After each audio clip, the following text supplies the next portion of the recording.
Bali Jani untuk kita semua.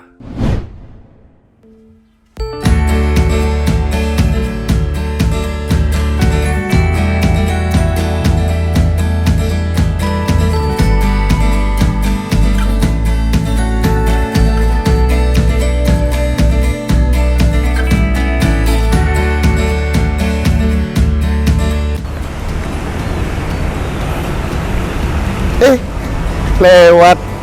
Halo pemirsa Bali Jani, ketemu lagi dengan saya Wardana. Pada podcast kita keempat kali ini kita bakalan ketemu dengan Ibu Ketua Pengadilan Negeri Singaraja, Ibu Herianti. Nah, di sini kita bakal tanyain kinerja yang Pengadilan Negeri Singaraja kelas 1B ini dilakukan selama tahun 2022. Oke? Tetap ikuti saya.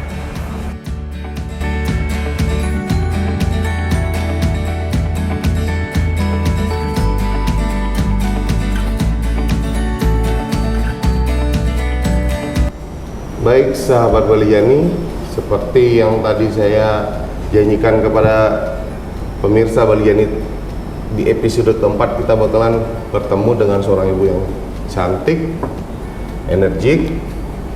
Nah, siapa lagi kalau bukan Ibu Ketua Pengadilan Kabupaten Buleleng. Silakan Ibu, diperkenalkan.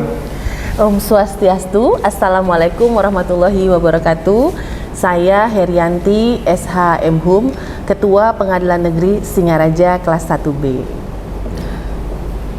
Nah, ini dia Ibu Ketua yang tadi sudah memperkenalkan diri. Ibu, sekali lagi tema dari podcast keempat kita itu bertema menuju tata kelola hukum yang berkeadilan. Nah, Pengadilan Negeri Singaraja sebagai pengadilan tingkat pertama bagi pencari keadilan tentu memiliki tugas yang tidak ringan, Bu. Bagaimana tugas yang tidak ringan? Karena tugas pokok dari Pengadilan Negeri Singaraja terkait pelayanan hukum. Nah, kemudian terkait dengan fungsi pengadilan itu sendiri seperti apa sih, Bu? Mungkin bisa dijelaskan kepada pemirsa Bali Jani. Baik, Pengadilan Negeri Singaraja di kelas 1B itu merupakan pengadilan negeri dengan kualifikasi perkara itu 1.000 sampai 2.000 perkara. Jadi untuk wilayah pengadilan tinggi di Pulau Bali itu pengadilan negeri dengan jumlah perkara terbesar setelah Denpasar itu di Pengadilan Negeri Singaraja, Bu ya. Okay. Jadi sebagai salah satu instansi penegak hukum, tugas pokok dan fungsi kami antara pertama yakni menerima, memeriksa, mengadili dan memutus perkara-perkara yang menjadi ranah kewenangan dari pengadilan tingkat pertama untuk wilayah kabupaten dengan wilayah hukum Kabupaten Buleleng. Jadi fungsi kami, fungsi pengadilan yakni yang pertama fungsi mengadili, itu tadi mengadili perkara-perkara yang menjadi kewenangan daripada pengadilan negeri tingkat pertama, apakah itu perkara perdata, pidana dan lain sebagainya. Kemudian fungsi pengawasan, fungsi pembinaan. Fungsi pembinaan, pengadilan negeri melakukan pembinaan dalam hal teknik yudisial kepada seluruh aparat jajaran di bawahnya, dari bidang kepanitraan, kesekretariatan, administrasi perkara untuk di bidang kepanitraan, dan kesekretariatan untuk teknologi informasi, kemudian umum dan keuangan, serta kepegawaian. Kemudian kami juga punya fungsi pengawasan yang mana fungsi pengawasan ini adalah mengawasi pedoman perilaku yang dilakukan oleh aparat kami dari mulai hakim, panitera pengganti, panitera, sekretaris, kemudian para jurusita, supaya berperilaku sesuai dengan kode etik yang harus dipegang hakim, sesuai kode etiknya, memastikan bahwa persidangan yang digelar di Pengadilan Negeri Singaraja itu berlangsung secara seksama, wajar, mengikuti hukum acara. Kemudian kami juga punya fungsi nasihat yang mana pengadilan apabila diminta itu dapat memberikan memberikan pendapat-pendapat hukum kepada instansi pemerintahan apabila dibutuhkan. Kemudian kami juga punya fungsi lainnya seperti memberikan pelayanan penyuluhan hukum, kemudian pelayanan terhadap pemberian bahan-bahan riset penelitian hukum untuk adik-adik mahasiswa kita. Kemudian dan kami juga memberikan pelayanan informasi sebagaimana amanat dari SK KMA nomor 2 tahun 2022 tentang keterbukaan informasi kepada masyarakat pencari keadilan. Nah, di dalam perjalanan Ibu di tahun 2022 ini kalau saya lihat banyak ya kasus yang sudah masuk ke pengadilan negeri Singaraja ini. Dari diantara semua kasus itu Ibu yang Ibu terima itu ada nggak kasus yang memang terbilang menonjol atau khusus lah menurut Ibu? Iya. Kalau dibilang menonjol, sebenarnya semua kasus itu kasuistik, mempunyai karakteristik masing-masing tersendiri. Ya. Hanya saja mungkin menonjol dari sisi pemberitaan, apakah itu perkara tersebut menarik perhatian masyarakat atau tidak. Jadi bukan berarti ada pembedaan-pembedaan dalam kami dalam menangani perkara. Semua perkara itu sama saja, semua harus ditangani dengan benar, dengan baik, sesuai dengan hukum acara, dan harus memenuhi rasa keadilan kepada masyarakat. Hanya saja mungkin ada beberapa titik berat yang mana mungkin ada beberapa perkara yang masuk ke pengadilan yang cukup menarik perhatian masyarakat. Apakah itu menarik perhatian dari segi misalnya akibat yang ditimbulkan kepada masyarakat, atau mungkin perbuatan yang dilakukan terlalu melukai perasaan banyak perasaan masyarakat, betul dari masyarakat. Nah itu seperti mungkin kemarin yang menarik perhatian itu perkara ITA itu, makanya kemarin kita juga bikin semacam penyuluhan hukum dalam bentuk podcast sosialisasi mengenai penerapan daripada ITA kepada masyarakat supaya masyarakat paham rambu-rambunya dalam mengkomunikasikan hasratnya dalam hal teknologi informasi supaya tidak tersandung dalam kasus tersebut.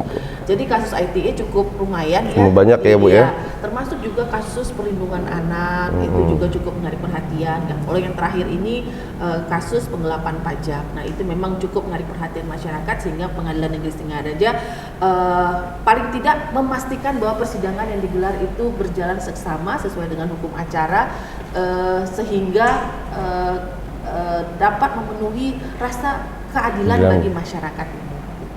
Ibu tidak tebang pilih dong dalam memberikan ini dari semua sama, iya kan? Itu semua sama, semua ditangani. Nah dalam kasus pelecehan seksual Bu, misalnya terhadap anak-anak ini terjadi sangat sering Bu. Kalau tiang lihat itu kan setiap tahunnya ada saja Bu. Tidakkah ada efek jera yang diberikan oleh pengadilan itu sendiri agar bisa membuat gimana ya untuk masyarakat tidak berpikir ke sana gitu loh Bu? Ya, kalau mengenai efek jera otomatis kepada punishment ya, kepada penghukuman, kepada vonis yang dijatuhkan oleh majelis hakim. Mungkin kalau diamati beberapa waktu terakhir ini vonis yang dijatuhkan oleh majelis hakim di Pengadilan Negeri Singaraja untuk kasus perlindungan anak, pelecehan seksual terhadap anak dan perempuan itu dalam rate kategori penghukuman yang cukup tinggi. Jadi kami berharap dengan penghukuman tersebut, walaupun memang hukuman itu bukan bersifat pembalasan, tapi paling tidak pelakunya itu bisa punya warning bahwa aparat penegak hukum menaruh perhatian atau concern yang sangat kepada perkara daripada pelecehan seksual atau perlindungan anak ini, mengingat dampak yang dirasakan anak tersebut, kasihan untuk masa depannya di masa mendatang. Iya, makanya kan ibaratnya kita lebih memberikan kesadaran hukum bahwa memang jika kita melakukan suatu hal yang benar-benar ini loh dampaknya sekian tahun loh kena ini.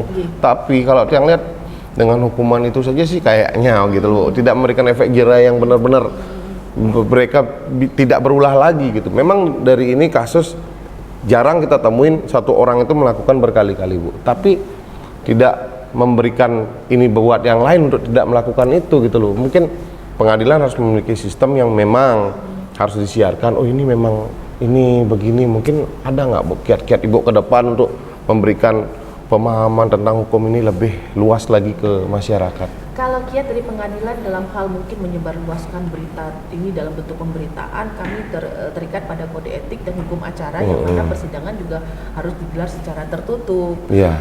Kemudian kerahasiaan daripada korban juga harus kita pegang teguh sesuai dengan SKKMA untuk keterbukaan informasi.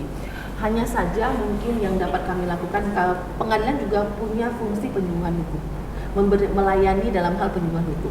Kemarin juga dalam pertemuan dengan pihak pemerintah Kabupaten Buleleng, kami menyarankan bahwa ayo tahun 2023 kita lebih masif memberikan penyuluhan hukum kepada masyarakat supaya masyarakat lebih lebih tahu apa sih gitu ya efeknya, betul. Supaya ada pembinaan, supaya ada nilai edukasi anak-anak juga yang menjadi korban, supaya dan para orang tua yang memiliki anak-anak itu bisa lebih concern dalam menjaga anak-anaknya, betul. Pembinaan supaya terhindar dari korban pelaku pelecehan seksual ini. Nah, satu lagi Bu, yang menurut saya nih wah gitu loh Bu ya.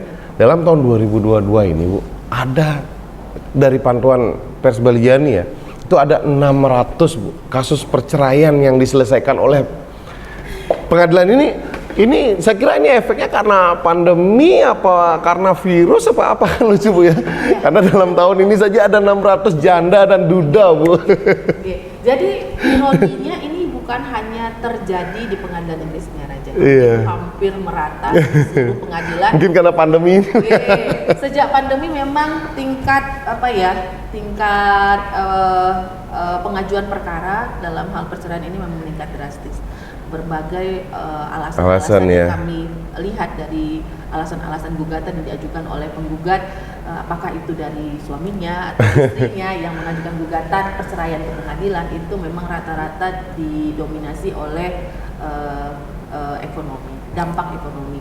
Jadi ya saya pribadi berharap bahwa akibat COVID ini perekonomian segera bangkit, supaya itu tadi untuk menekan perceraian, karena memang hampir mayoritas latar belakang daripada perceraian tersebut adalah dampak ekonomi akibat daripada keterpurukan ekonomi karena COVID ini. Jadi 2 tahun kita mengalami COVID ini dampaknya luar biasa, bukan hanya ekonomi yang ambruk tapi cinta pun maksud keluarga pun berantakan intinya. Dan alasannya seperti itu memang benar-benar. Jadi memang dampak ekonomi itu keras Bu ya untuk keluarga lah. Ya, kita juga punya keluarga kan pasti merasakan Bu.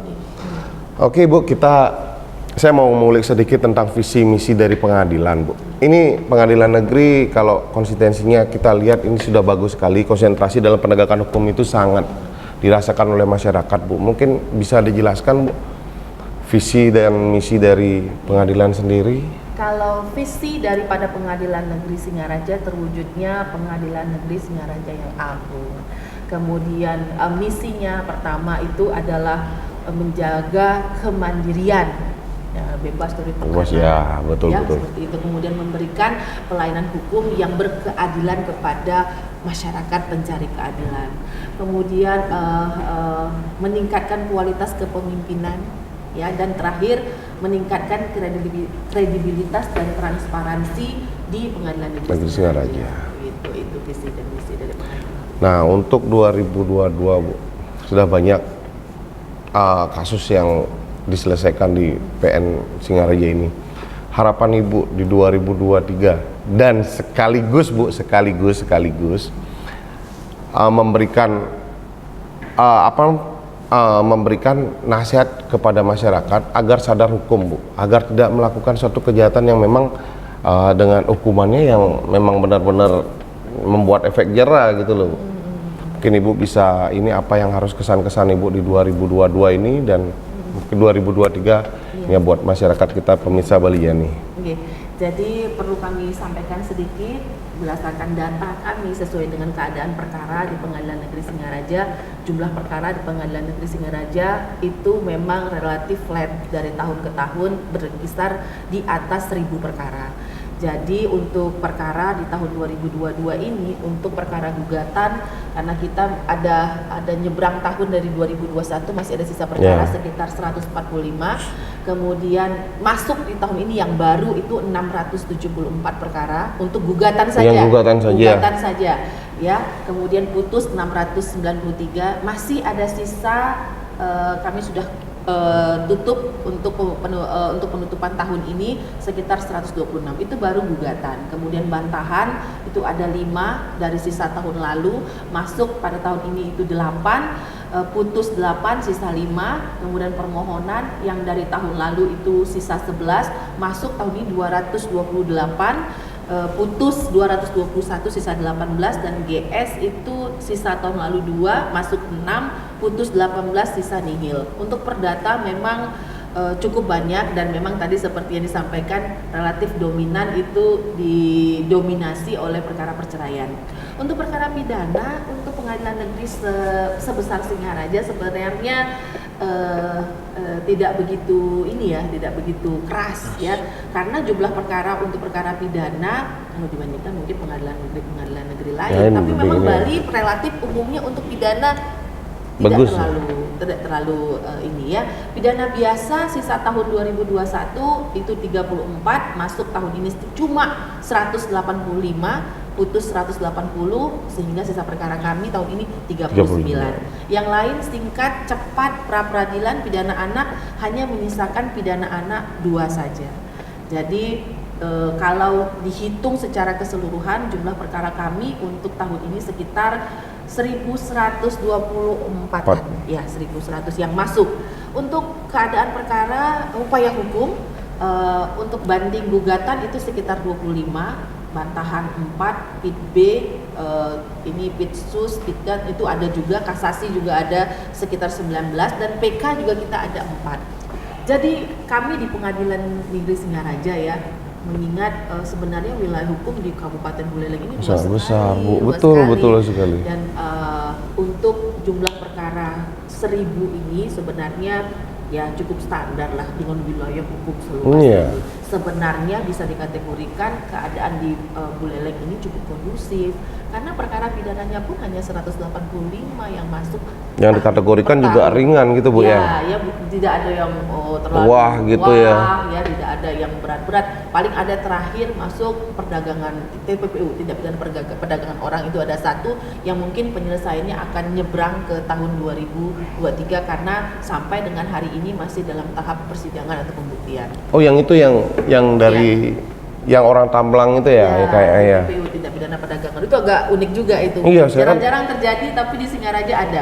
Jadi kalau kami dari pengadilan memandang Pengadilan Negeri Singaraja ini termasuk karakteristiknya yang cukup bervariasi ya perkaranya. Jadi perkara obat ada, TPPO ada, penggelapan pajak ada.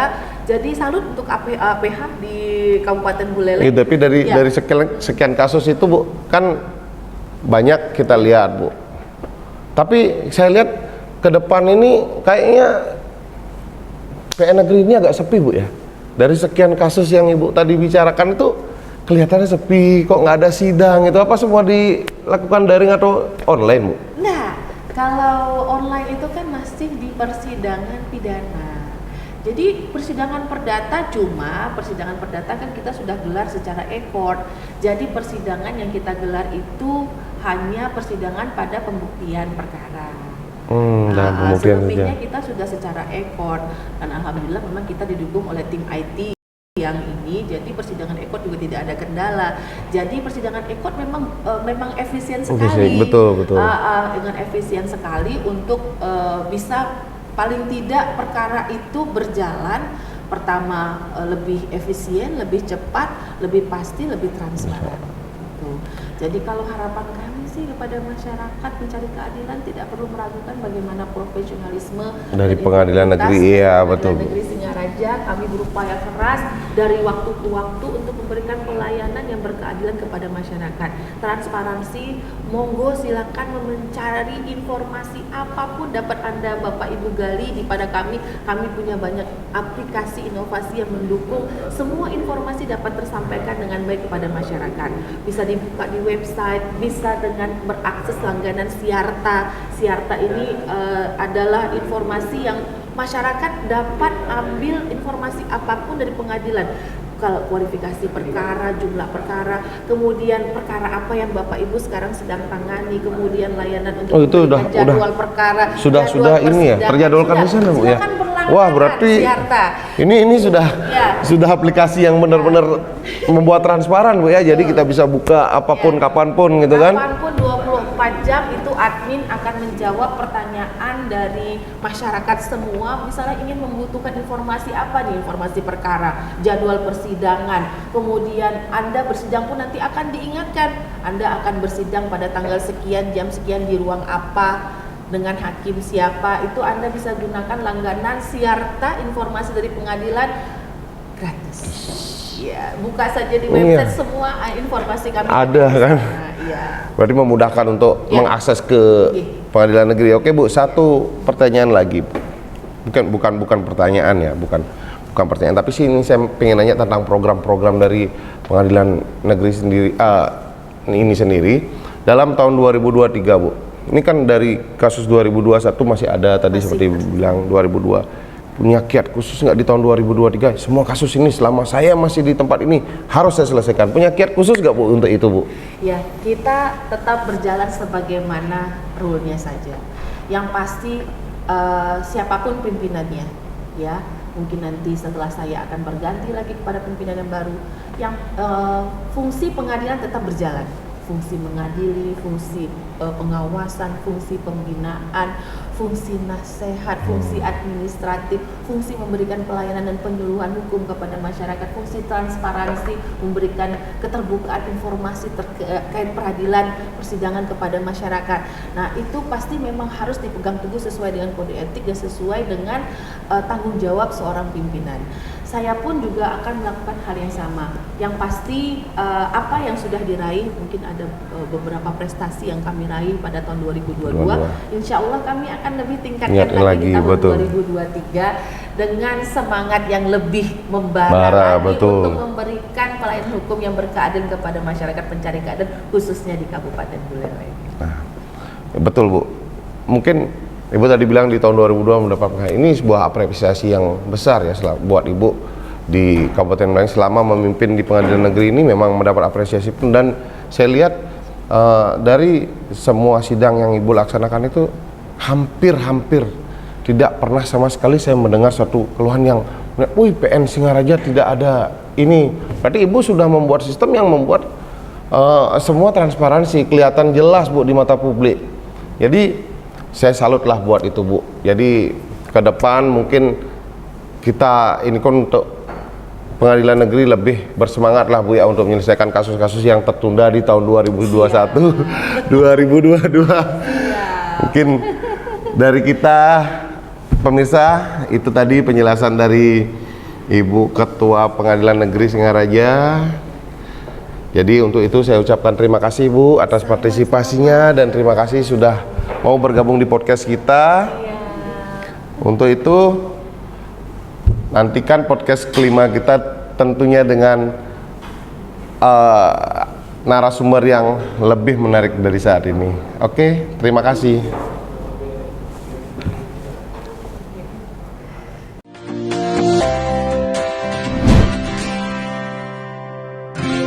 Bali Jani untuk kita semua.